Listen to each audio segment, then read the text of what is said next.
Hello, everybody. Happy midweek. It's Hump Day, Wednesday, August the 28th. Captain Marty here, and I got fishing news.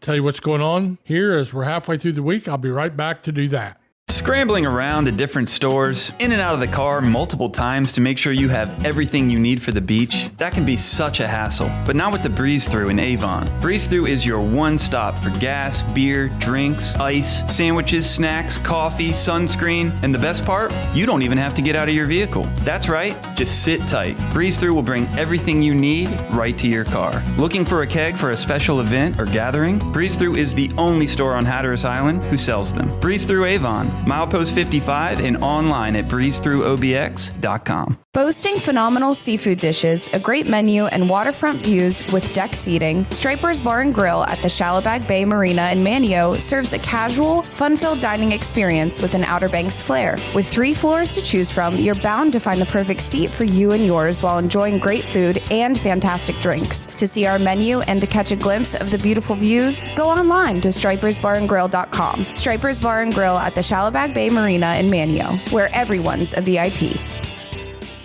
All right, so we always start with the offshore fishing, and we usually start with Hatteras. We don't get many reports out of Ocracoke, but the Hatteras fleet, the Ocracoke fleet are pretty much doing exactly the same thing, and so the reports are very similar. But we had good mahi fishing yesterday for a lot of boats. This is a mixed catch for the Hatteras offshore boats. Mahi, me, and the dolphin, mostly bailers, but a few gaffers mixed in with some very good blackfin tuna fishing. These are the smaller tunas, and they are really good to eat, fun to catch, a little bit easier to catch, maybe I should say this way, a little more plentiful right now this time of year. This is not the time of year for yellowfin tuna. That's a spring and fall fishery. And then, of course, Hatteras is the wahoo capital of the world, so they're catching 1 or 2 wahoo per day per boat most days. And there's a scattered sailfish or blue marlin in the mix as well. Inshore down there, they had something a little different I haven't talked about this year, but they had Spanish mackerel. That's normal. They had amberjacks. That's normal. But they had a good couple boats got into the African pompano.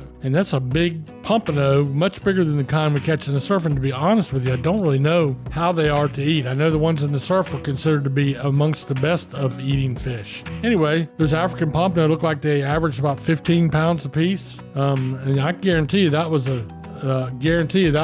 really pulling hard. That was what happened in Hatteras at Oregon Inlet. Mixed dolphin fishing has been good all week. And when they get out, you know, it's been decent weather. Limits of mahi for some people, that's roughly 60 fish of the smaller size ones. The mahi or the fish dolphin, really good. You can get it in most of our local restaurants. And hopefully it's local. You can ask, local caught by our commercial fishermen. So that's a really, really delicate white meat, really great, especially if you like for instance, blackened fish, really good. So ask your favorite restaurant if they have that.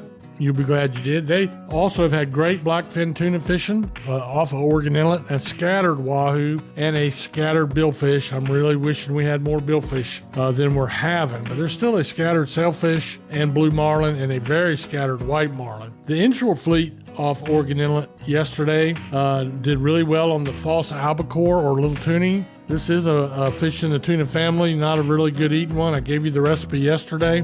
Sorry you missed that. But they're also doing real well on the ribbon fish, which is a great eating fish. Not very pretty to look at, but what I've learned about fishing is the uglier the fish is, the better eating, generally speaking. Triggerfish, now speaking of good eating, triggerfish, this is the time of year for them. It's a little bit of a specialty to know how to catch those, but that's a fish that eats nothing but shrimp and crabs, kind of like a sheephead as far as its diet. And in my opinion, out of all the fish we catch on the Outer Banks, really out of any fish I've ever seen caught in the ocean, the triggerfish is the best eaten. I'll give it a slightly nudge over my second favorite, which would be a grouper, but triggerfish are really, really good. They're not very glamorous. They're lots of fun to catch. They have skin like leather. When you see it, you'll be amazed. And be sure to ask the captain if you're on a guided boat why they call them triggerfish. And I'll go ahead and tell you. The dorsal fin has a small fin right behind it. And when that dorsal fin is up, it's a spike. sticks straight up. You cannot push it down with all the strength in the world unless you push the trigger fin that's right behind it, and then it will lay right down. So that's why a triggerfish is called a triggerfish. They also had a few amberjacks and some Spanish mackerel in the inshore catches.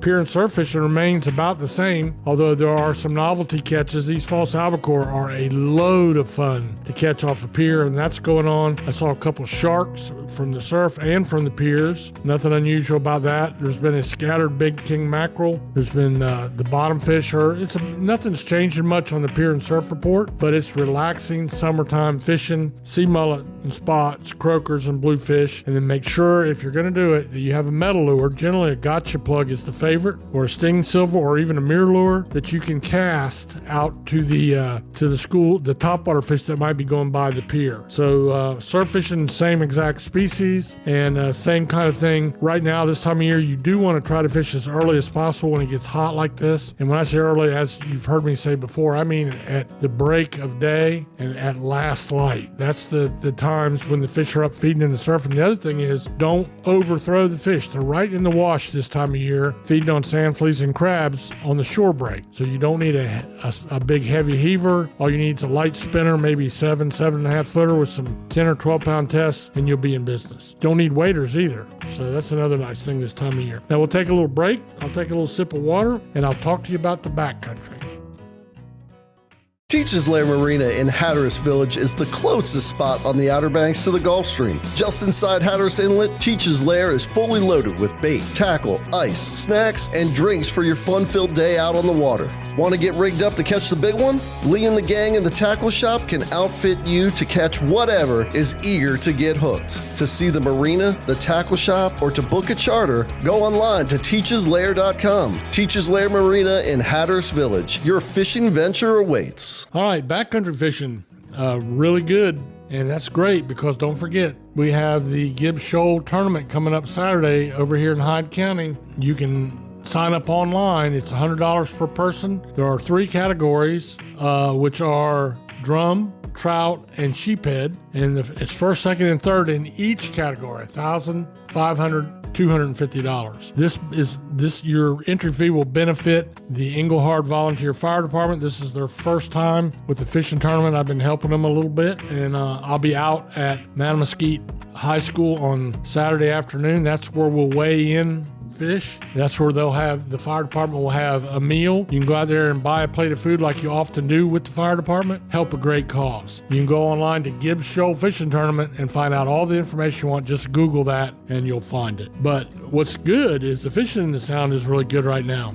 Red drum, speckled trout, bluefish, and that's in Hatteras. The blue fishing down there has been really, really good. And they are catching some other stuff in the sound down there. Those guys are really innovative. There's a few pompano back in the sound, a few small sharks. And then if they find an opportunity to go bottom fishing, they will for sheephead. And then the other thing is they'll put you off on the flats and let you go clamming, which is really cool. That you can go out and get you a seafood platter with a guide boat from any of the marinas down in Hatteras. Ricky Scarborough at Teachers Lair is one that comes right to mind, so you might want to consider that. Elsewhere in the sound, still great drum fishing. I talked to a covert friend of mine that tells me all the size ranges are still biting depending on where you go, and the bite goes all the way over to the western Pamlico. Right here in Hyde County, it's very, very good right now. So you got big drum, and you also still have a good speckled trout bite going on, a few bluefish. Last thing on the list is the head boats, which are catching mixed bottom fish now pretty consistently. This is a great way to take your kids fishing. You can go out there for half a day on a big comfortable boat in calm water, and it's the best way I can describe it is like a floating fishing pier. It's not an offshore head boat, although they do have those in Hatteras, but it's just simply an inshore head boat. Great way to introduce kids to boating and fishing and to spend half a day. So keep that in mind. That's everything I have on my list, and we're working our way towards the weekend. I hope you have a great day, and you got to get up and go wet a line because you ain't going to catch them in the motel room.